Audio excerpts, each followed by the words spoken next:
புதுச்சேரியில் பதவிக்காலம் முடிந்த வாரிய தலைவர்களாக இருந்த 7 சட்டமன்ற உறுப்பினர்களின் பதவிக்காலத்தை நீட்டிக்க ஆளுநர் கிரண்பேடி மறுப்பு தெரிவித்துள்ளார்.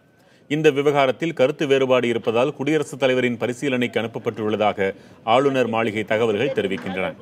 புதுவையில் கடந்த சட்டப்பேரவைத் தேர்தலில் காங்கிரஸ் திமுக கூட்டணி அரசு வென்று பதவியேற்றவுடன் 7 வாரியங்களுக்கு காங்கிரஸ் கட்சிக்கு 5 சட்டமன்ற உறுப்பினர்கள், திமுகவைச் சேர்ந்த 2 சட்டமன்ற உறுப்பினர்கள் ஆகியோரை அமைச்சரவையின் பரிந்துரையின்படி தலைவர்களாக நியமித்தது.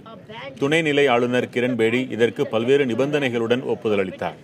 இந்நிலையில் இவர்களது பதவிக்காலம் கடந்த 13ஆம் தேதியோடு ஓராண்டு ஆனதால் நிறைவடைந்துவிட்டது. இவர்களின் பதவிக்காலத்தை நீட்டிக்க பரிந்துரைத்து ஆளுநரின் ஒப்புதல் கோரி ஆளுநருக்கு புதுவை அரசு கோப்பை அனுப்பியது. இந்நிலையில் வாரிய தலைவர்கள் விவகாரம் தொடர்பாக ஆளுநர் கிரண்பேடி இன்று வெளியிட்ட செய்திக்குறிப்பில், நிபந்தனைகள் பூர்த்தி செய்யப்படாமல் பரிந்துரைகள் வந்ததால் உரிய அறிக்கைகளுடன் அனுப்ப வேண்டும் என்று கூறி கோப்பு மீண்டும் திருப்பி அனுப்பப்பட்டது என்று தெரிவிக்கப்பட்டுள்ளது. புதுவை சட்டமன்றத்திற்கு 3 நியமன உறுப்பினர்கள் நியமிக்கப்பட்டது தொடர்பாக கிரண்பேடிக்கு எதிர்ப்பு வலுத்து வரும் நிலையில் வாரிய தலைவர்கள் விவகாரத்திலும் கிரண்பேடி எதிர்ப்பு தெரிவித்திருப்பது மோதல் போக்கை முற்ற வைத்துள்ளது.